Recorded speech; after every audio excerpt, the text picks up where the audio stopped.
me timatai te reo.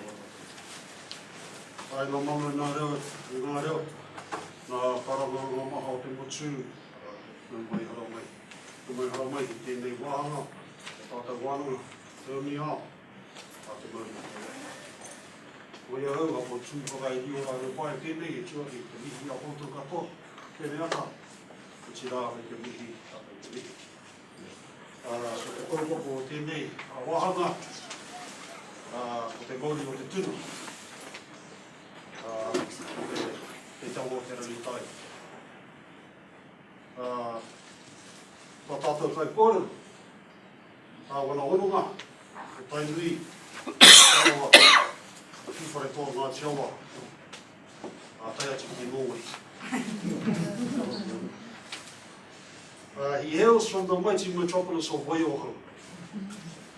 BillKerrison is a legend when it comes to the sustainable management of our taonga tukui o te tuna. He did a long thing. Over several decades, Bill has transferred over 30 million eels over and around hydroelectric dams within the Rangitahi River catchment. Ka mataina ani whenua in the whēao dams in the Rangitahi River. He and his whānau have worked tirelessly to care for tuna within the Rangitahi catchment for a large part of his life. His passion and commitment is second to none. In 2014, Bill was acknowledged at the Morgan Foundation and New Zealand River Awards. Mr. Kerrison won the River Story Award for his work in developing specialised eel transfer equipment, site-specific processes, and purpose-built fish passages that help to mitigate the effects of built structures in the Rangitahi River on threatened native fish, primarily the New Zealand longfin eel. The Trap and Transfer program that Bill operates within the Kokohu Trust provides an invaluable means to protecting the tuna stocks of the Rangitahi River for the benefit of current and future generations.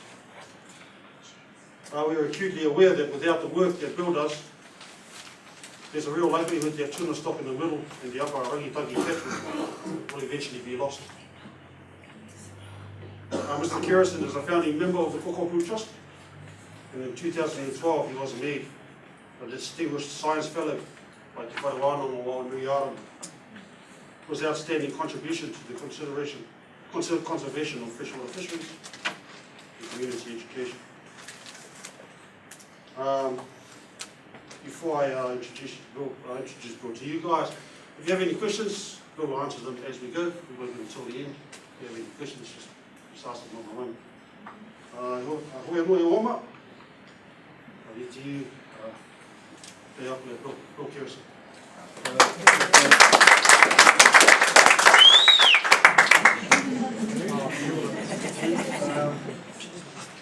Hello everybody, it's a pleasure having you here.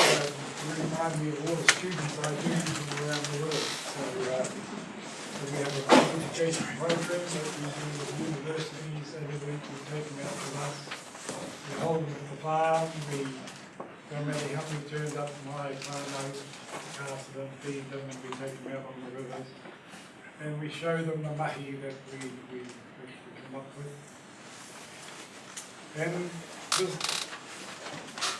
to regenerate our fisheries and how I got involved was quite a boy. I actually lived on a boat in Perth of Thames with my father was fisheries. And coming home I'd cut all the fish and the sail and everything. And I'd hop in the dinghy and I'd go under the wharf and I'd feed all the tuna that was all underneath the wharf. They pulled and walked so wide, and all their heads were poking out. And every one I did all the way up, I used to count it. If there was any missing, look out. I knew the party or someone would be down here with a net, put some bread in it and start to catch out tuna. But anyway, this program, my wife and I went back to the farm in 1968, prior to the Edgecombe earthquake, and We had a big storm 3 or 4 days later, and I decided I needed to visit the needle falls and Hunter. And consequently, when I got there, with no one around, the machine was still working. And as it pulled up all the weed and everything, it was full of tunnel also. And consequently, some of these that I had mounted were some of those tunnels. So when I counted on the concrete, there was 119 already laying on the concrete. Some withering around, half of them chopped up. So I decided then that I used to do this mahi in the little ranges. It's school education also. I picked that up. I lived in Red Hills so I was never away from it. As I said, growing up in my career clothes, I lived in a local hut with my granny on the Tarawera River. And it was just amazing how life begins. You guys are looking after not only our awa, but our fisheries. So that's what brought me into all this.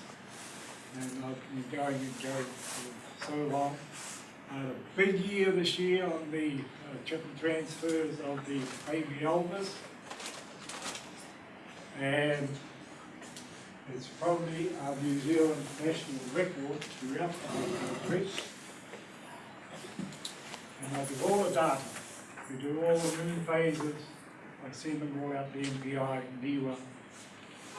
And the total kgs was 7,735.84 kgs for elders I do, which is 7.5 tonnes.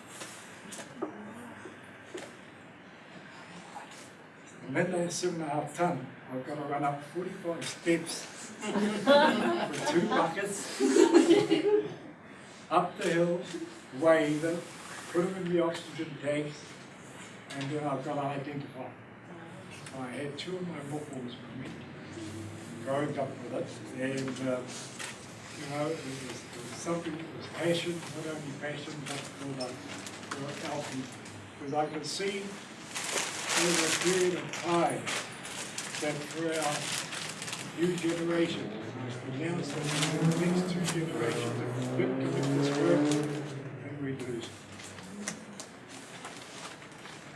So that's what we thought.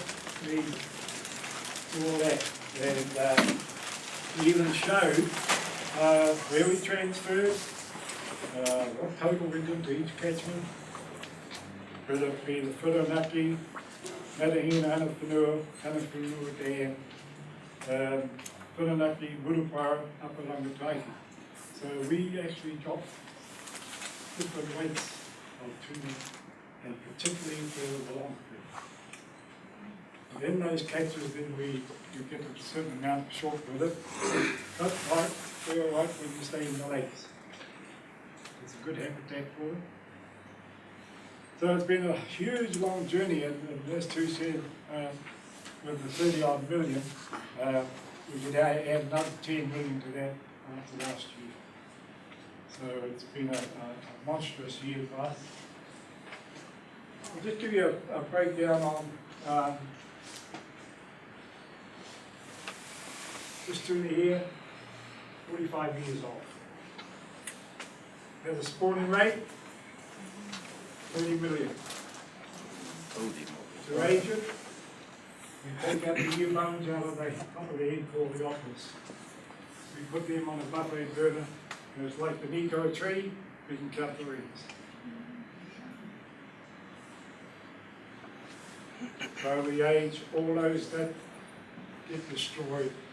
We actually age them if they're fine, and even though they're suffocated, we will take them all out to all our kaumatua right around the district.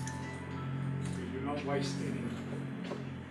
So the short fin, this short fin from the Rangataiki is probably the biggest short fins in the country. And this is only a baby. I didn't need what announced that they grow up to about 95 centimetres. We've had them up to a metre 20.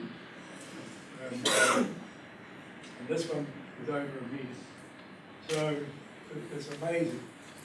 But when I got them, this is on the back of my truck, these are the ones I first found. And I wrote this story, many years of waiting for nature's call, it's time to go. The weather pattern is right, rain is falling, the rivers are rising, the night is dark, go my beauty, your time has come. Amaral is cool.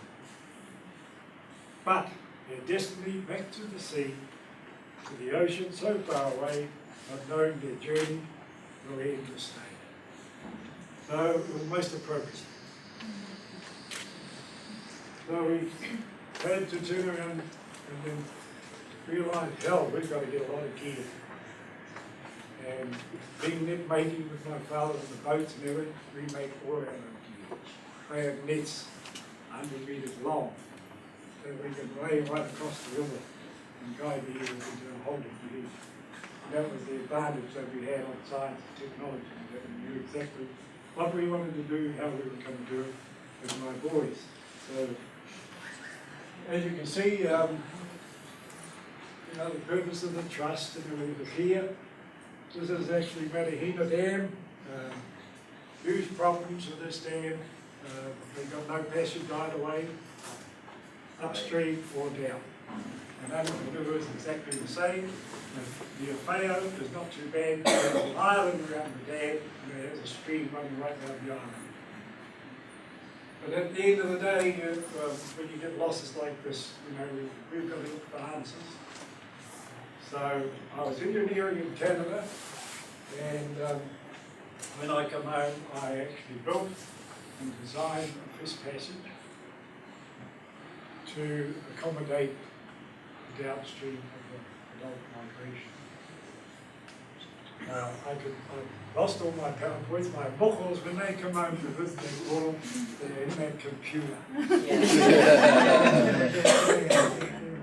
And if they're not there, they're in bed after the night going,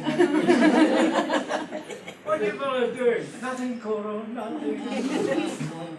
So, I'm sorry I couldn't bring any PowerPoints, because we had some real great stuff even on our catching, how we did it underwater and everything. So, you can see over here, our kaumātua, we always brought our kaumātua with us, and this was a job we were doing with science and technology, NIWA and plus. What they wanted to do was to Koku Trust catch 40 eels for them, like that. And they were going to put acoustic tags into them to find out what they do and where they go. Well, that's pretty ridiculous. They're already in the river. They knew what they had to do prior to even going up there. So, disheartenedly, I refused twice. The Ministry of Fishery got hold of me and said, no, Bill, we need you to do it. This is NIWA research, and I said, it's not doing anything for me, because I know what my tuna are doing. All I want to do is climb out over the dam and go back to tunnel. So, we did all the research, and I didn't bring the board. It's too loose of it. What they did was they cut the tuna like this at its people. Cut it that long. They poked them in the acoustic tag in the aerial. They gave them all the names. They sewed them up and they tried to wax them. How bloody dumb. They're trying to put hot wax into cold water. It was ridiculous. So I had the job of releasing. So I released 2 years. They had different names each one, 2 year, 2 year. Anywhere else I could hide them, so they struggled. So for 2 weeks I was in the boat with the boatman. And they go, yes. Yep, this is Jane and Molly over here. Okay. Where are you off to? Well, after a week and a half, I go, oh yeah, we haven't found any yet. I can hear them. Do. So I said, well, hang on, buddies. I got them back to the boat, went home, put them in my dive and go home. And went down those 2 eels that we put in there, they've gone through the willow roots, and they wiped the areas, and the tags were hanging up on the willow.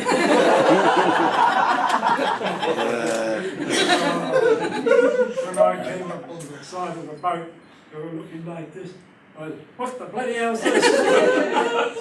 Oh, I didn't know what to say. I said, your journey here is finished. Don't come back. Simple as that. So that's how we really got stuck into this whole scenario.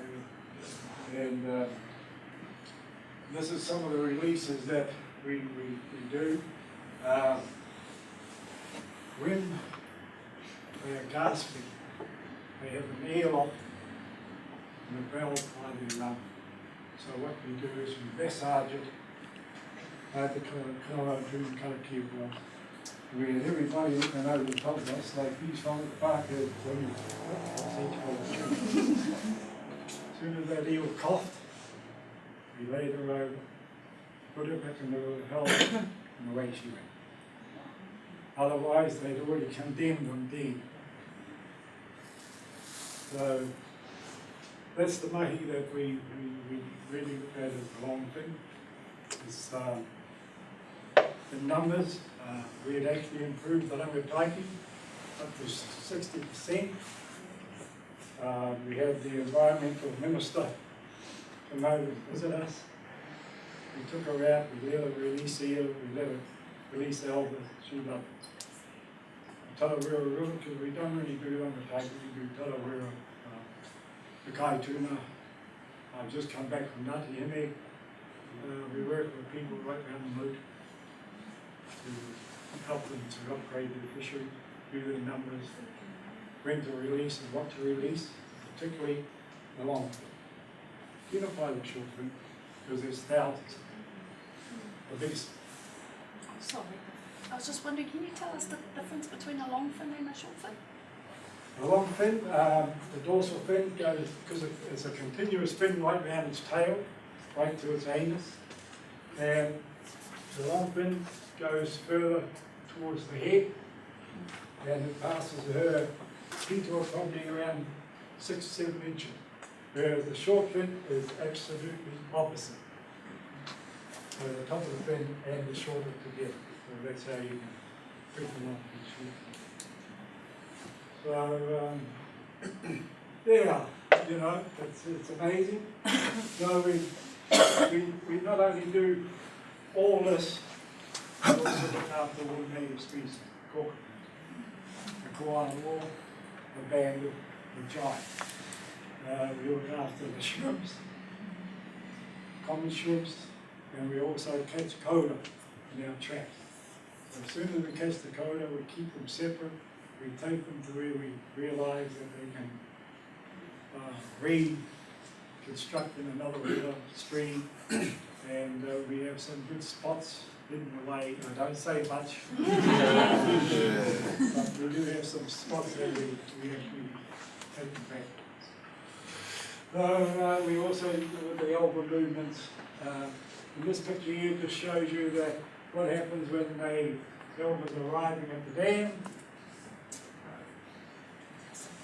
It's raining, okay? So they start climbing the steps and the walls, and they start climbing up the dam itself. Sometimes we've even seen them come up right up over the road. By 9 o'clock the sun comes out, and that's what they all do. So you can die by the thousands within a minute. As soon as the sun in the air hits them, their little bodies get stuck wherever they're going. My crew, I have a wonderful crew. I have 7 trustees on board, and consequently I've got 3, and Mr. Ricky Mooney of DOT Environment is one of my trustees. Dan Barol from AUT Auckland, Professor Dan Picawa, he's now moved to Wellington. He is now a trustee. 7 I had, I've lost my 7 trustees. they all passed out, even the younger one, the one that worked with me, was there. They have to now apply an adult legal risk assessment. The only reason I stopped it is when I designed mine, I got it,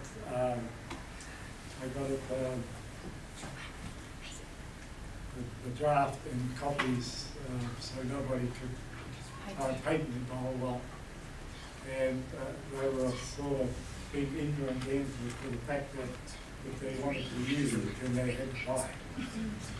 And not only that, they had to buy it, we were the ones that came and put it away.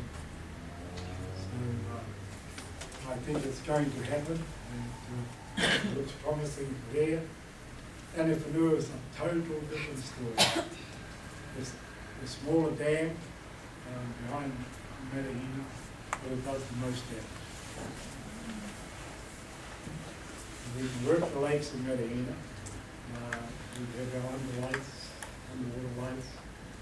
We can drive amongst the logs and debris, and we can move the adults out.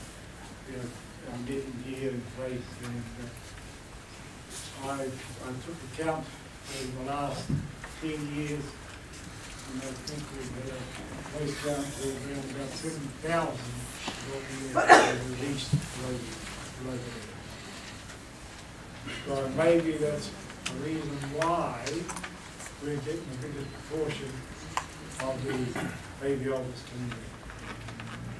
We're sending more out from between Hoppatani, Tarawera, and the Hoppatani. We're going to be looking out to the tree and we know exactly what's in there.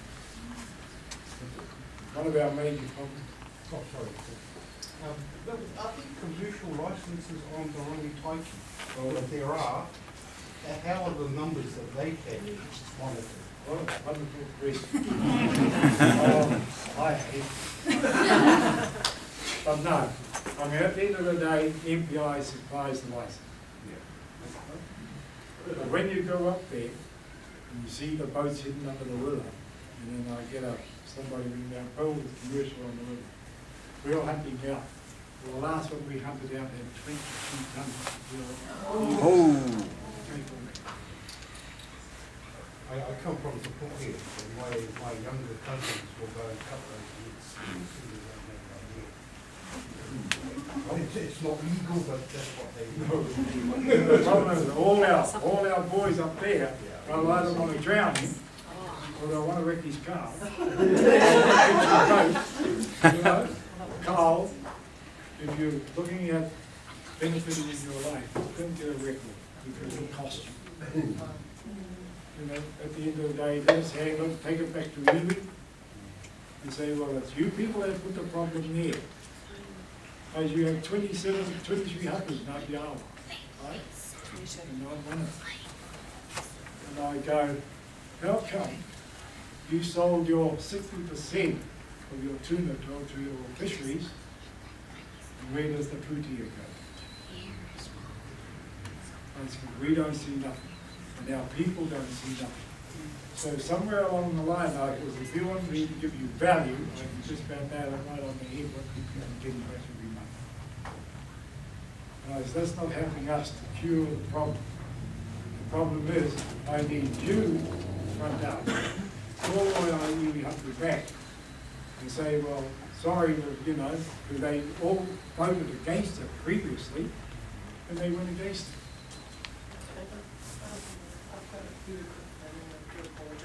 We need our lunch to come in. The caterers that have been blocked in the back end, so Karong, the license plate SKRAPS, and FEMA, ERZ296. If any of these vehicles are used, if you can bring the vehicle, caterers can come in out. Does your trust work with the Run Taiki River Forum? River Forum? Oh, I was one of the first to go on the we're not one of them, not a problem. The only thing I discussed with them is in your lobby, I'm going back to when I was a boy, where we used to have a pole in the ground for our fishing rights all the way down the river. I says, you can't turn around and start dictating terms in another hapu river. Simple as that. So you go back to Patuea and Atihaka and you invite them on in the river forest. Because they were in the resource consent as well as you were. But because you got to the jump so quick and you wanted to get everything going your way, Carl, you couldn't hit them like that. So we followed it up and we back what we do and how we do it for all our people. Simply, no matter where we go. You live down Naitahu, and I do down Naitahu. Being on Waitela with me, I wait for the clothes to come in. And when the tūrehete is on the run, we wait for the big fella like that. Once that comes into the waterway, it's all over. Like if you haven't filled your bags up, too late. And of course, Ngāti Hene is now doing exactly the same. We caught up and obviously they have 2 weeks per house, they call them. So, you know, it's a journey that, for me, it's been absolutely fabulous because, yeah, the results and the resources. So we've got even around Lake Rotoriki now, Rotoma, the tuna coming through. I actually did the mahi walk through the Kaituna when they were going to build the 7 dams in there.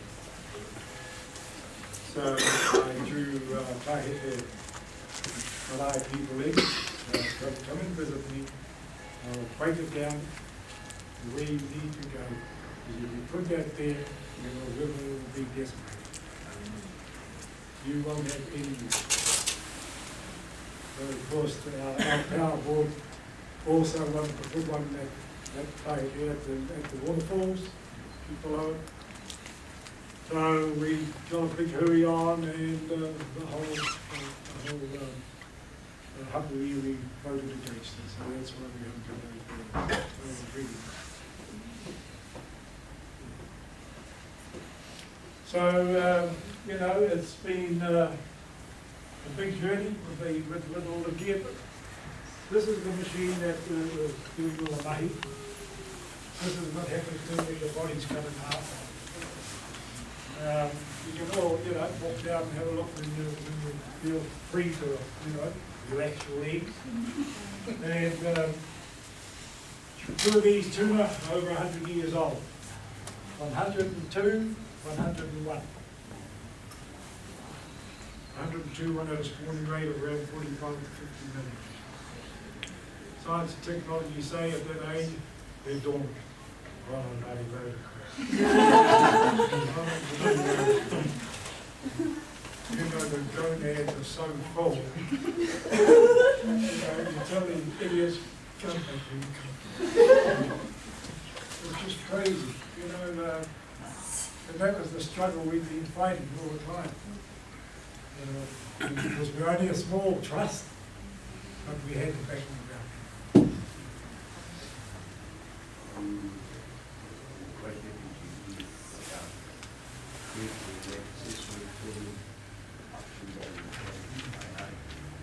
I'm one of the busy ones you put there. I didn't see this. Why haven't you held me up, blow it up?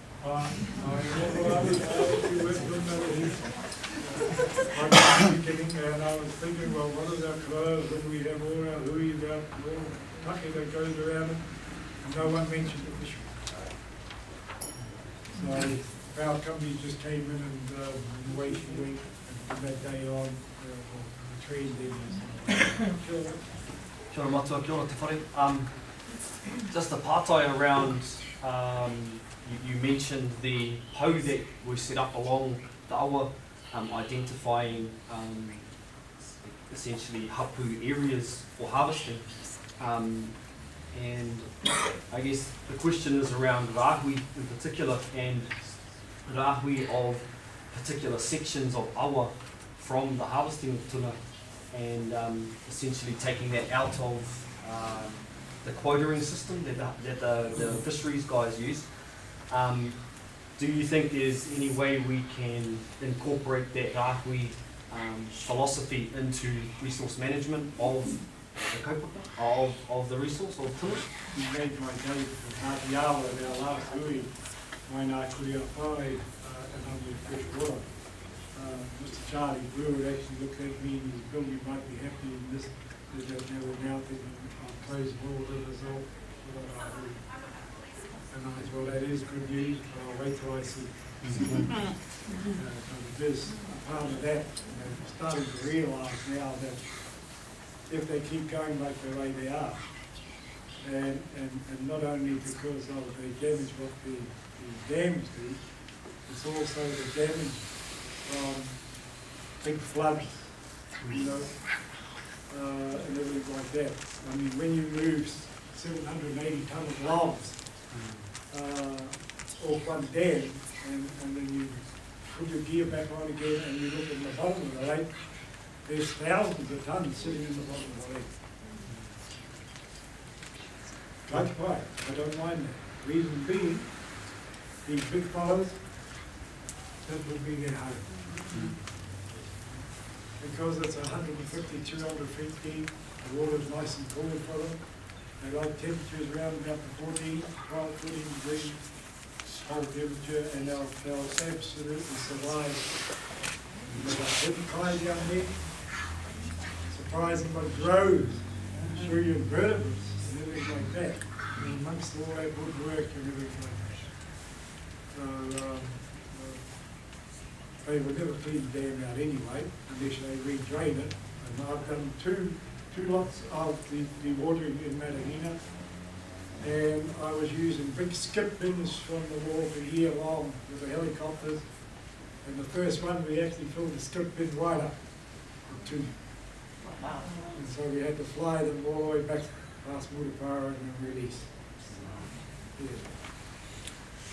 You know, if we could regenerate areas where that we know we could, like Te Waiua Springs. I now use Te Waiua Springs for the breeding ground of the younger stocks. So if I get stocks running at 1 metre 10, 1 metre 20, we will take those stocks out of the river because we know what's going to happen to them eventually. We will put them in Te Waiua Springs. So we've got a whole new fish passage from the springs, Willowtown Springs, Holland, right into the Tarawera River.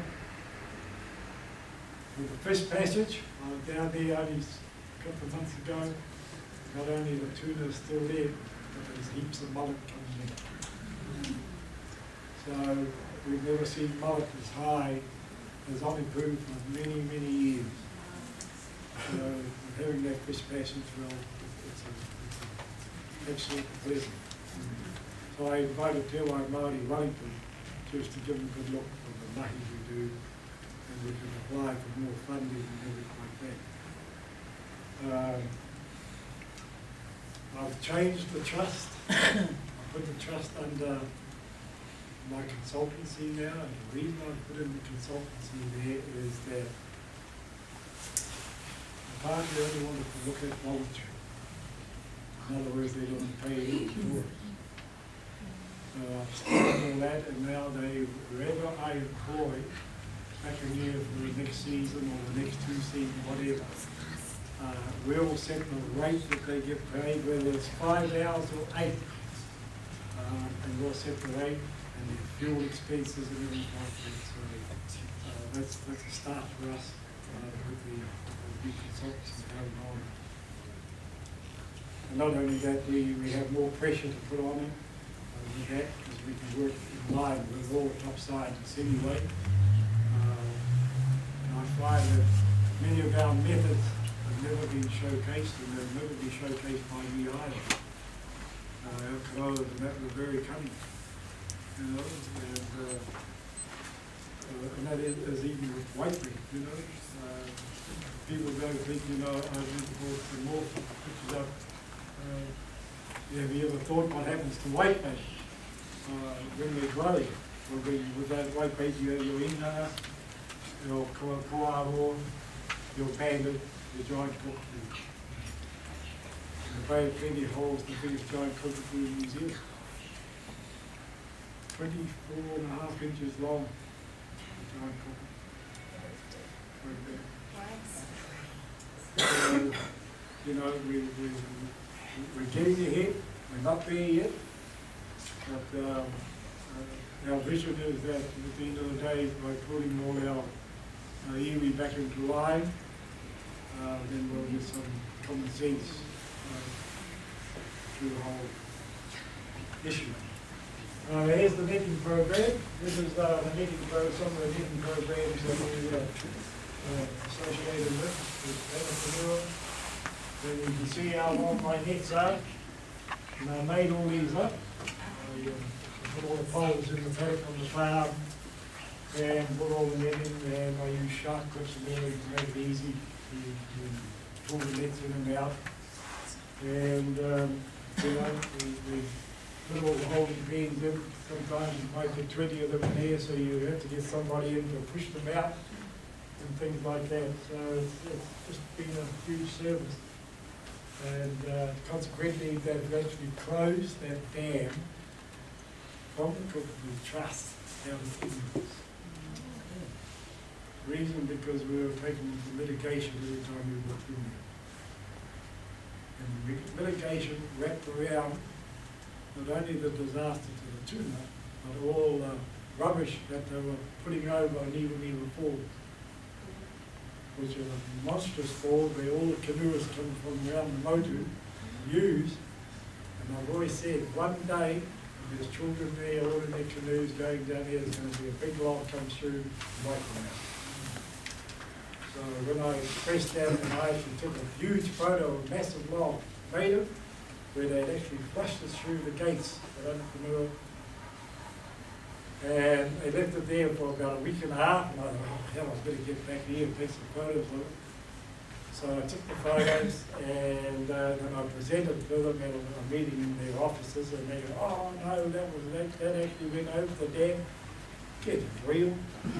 I mean, you got rails up by the dam, that was the log supposed to come over the dam. And it was just amazing. So, for me, yeah, we're on top. Yeah, me and the people presentation. I look at the waterways you're talking about, and it's a main water route. I look at the other, someone said you have that opportunity to look by those others, but we have other waterways, smaller waterways, feeders too. And again, some of these waterways unfortunately have been rechanneled, or put in, you see, concrete and all these kind of obstructions and all that. The big issue here again is said it's about these small waterways. Unfortunately, they fall into the authorities' management, like stormwater management and all that. And it's about how, because it says it's about being a kaita and making sure what's in that waterway, about our valley, be Tonga, how are they, in regards to the authority, managing that? Because it said they have a lot of waterways they look after regards to stormwater. But again, we have Tonga in here too. And the question is about keeping them owners and us saying, well, thank you for looking after it, we'll take that job off you, we'll be able to take it out. No different to how Niwa tried to impart these things into the guts, detract them. Now, I don't know how much it costs for those one of those little things, a few $1,000 compared to the man hour that could have had for you. $2,100. So, you know, the ball's back in the tree somewhere. And he had the knowledge to say, oh, that's not going to work. I could have given me that 60 grand to you to justify it. But come on. Well, the end of the what I'm looking at again is those things that stop us from progressing, be it authorities. Again, you mentioned about, I think one asked about the take, every take, we have a quote take. And again, it's said, I'm not too sure how it works in the north, but I'm not too sure if it's the same in the south. South Island, quota taxes, I know they have a different system down here, what I understand. In the South Island, we take also green but it's only a metre 10 long, and it's only allowed to weigh no more than 7 pounds. So really about these other agencies. Funny you should mention the streams, right through all the forestry, no matter where it is. That we've just finished in Tarawera. We've built some of those culverts were 3-metre drops, right? What I've done was I designed it and I got hold of forestry, they contracted us to it. So what we've done down, we got Wilson Brothers, we got all the rocks and everything out of the quarry. So I drafted it, so they poured us all in, and out of the 14 of those culverts, they're all working 100%. What we done was we 3-tiered ponds. The bottom pond, the middle pond, the top pond, fraction higher than the culvert. So that even while we were doing it with the dirty water and what was going on, the tuna and that were already trying to run. So we've done 14 in the Kalawara Forest, and anywhere else there's problems, we look at that. And you get it all in on the coast. The water that comes from under the road through land. You know, Opotiki, you know, is well known for it, but you've got to look at your fisheries right from the beginning. And the best way to look at it is to follow it from the front to the beginning. So as a prime example, we 180 eels, and just one little, this is a golf course. Oh, true. This is a golf course, and jeez. But again, but then it set off a action response to say you wanted to start doing the work and working with us about our business. I'll be fast, okay? The tunas has always been of interest to me.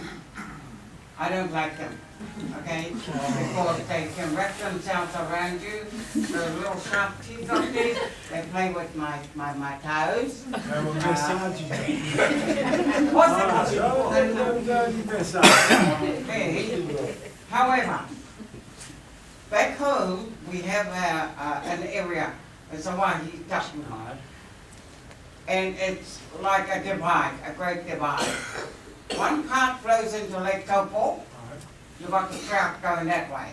Another part goes in on the west side, and you've got the tuna going that way. Go past my place, and there's a little mini creek, not very wide, about that at the widest, but there's 3 kai in there. He tuna, he koura, he trout. Don't ask me where the trout came from, but it turned up in my creek along the way. Because of the battles that's happening between primary industries and the regional district council that they've got on the table already, I am of concern when it comes to, my moko brought me home a tuna about that big. And I looked at it and I says to him, where did you get that tuna from? And he said, from Waimiha Marae. And I said, why did you bring it home? And he said, because they said, Nanny likes the tuna. No, I don't like the tuna. Well, why did you bring home a little one? And he said, little? I said, yeah, that's a little one. All right? Don't touch those ones again. You let them grow. The commercial fishermen has been coming into our rohe. I must admit, my beautiful nephews, we won't talk about their names, but they did blow up and cut the nets and blow up their cars after 3 mornings. Because they're coming into our rohe. How would never, because Neva's involved in this, how would they help the farms that put all their poison into the water that affects our Cape? They say that they're gonna make a trail, as you said, up the bar. Yeah, sure.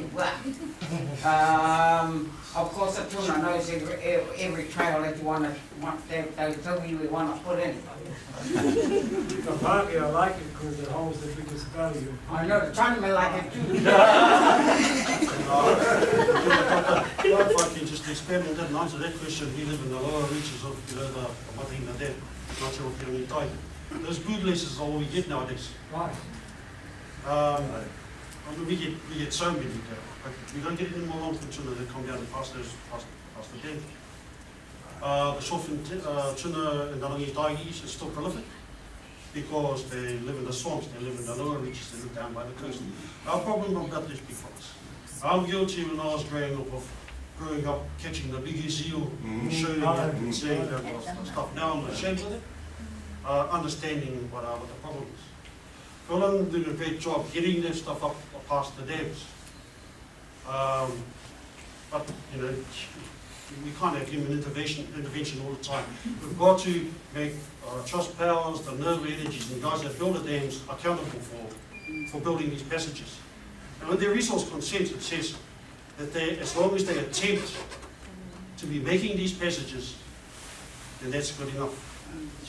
They aren't told in the resource consent that they have to make these passages, create them, as long as they attempt.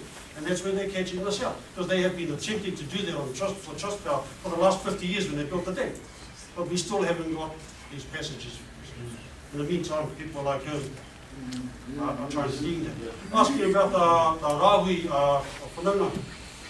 We in the lower reaches can say to our people, let's rāhui for the tuna heke. So we don't stop these tuna that do make it past the dams. We don't stop them from heke. We can do that. We can ask our hapu, Ngāti Rangi Taiki, to be a part of that. And I'm prepared to do that. What I can't do is speak up for our people above the dam, Ngāti Manua, Ngāti Whare, Ngāti Haka, what you have. They have the long fin up there. They have the big fellas. I can't say to them, keep fellas right, but we do have our people that we're working with together. The Rangi Taiki River Forum, Ngāti Manua, Ngāti Whare, part of their settlement, was to create the Rangi Taiki River Forum.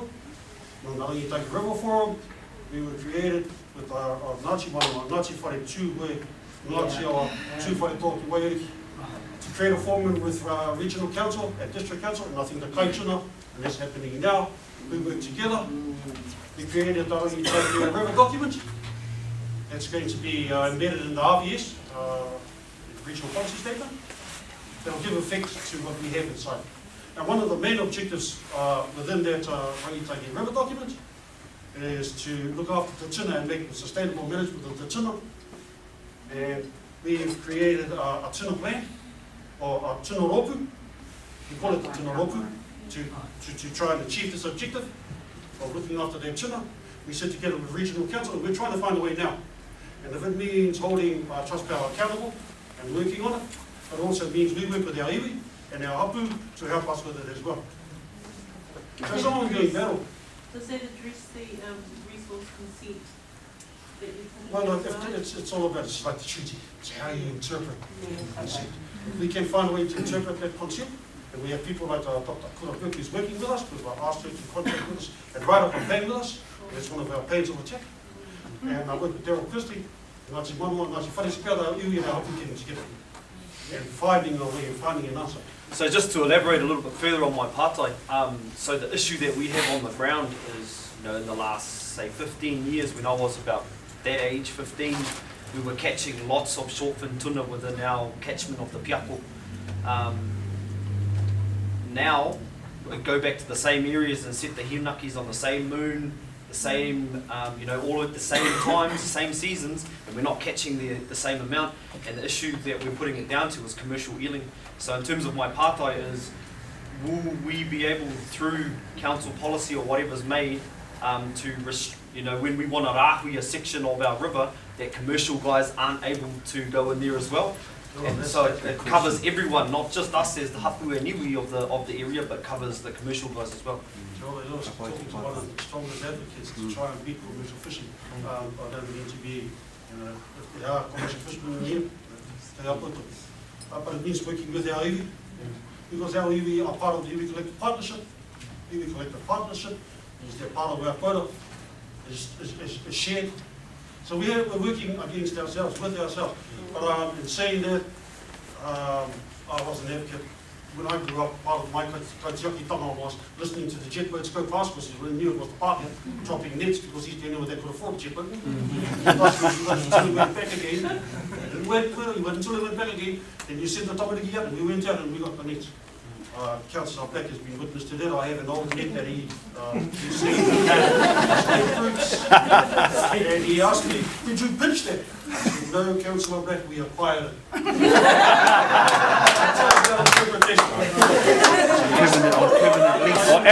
Acquisition by whānako. Permanent lease.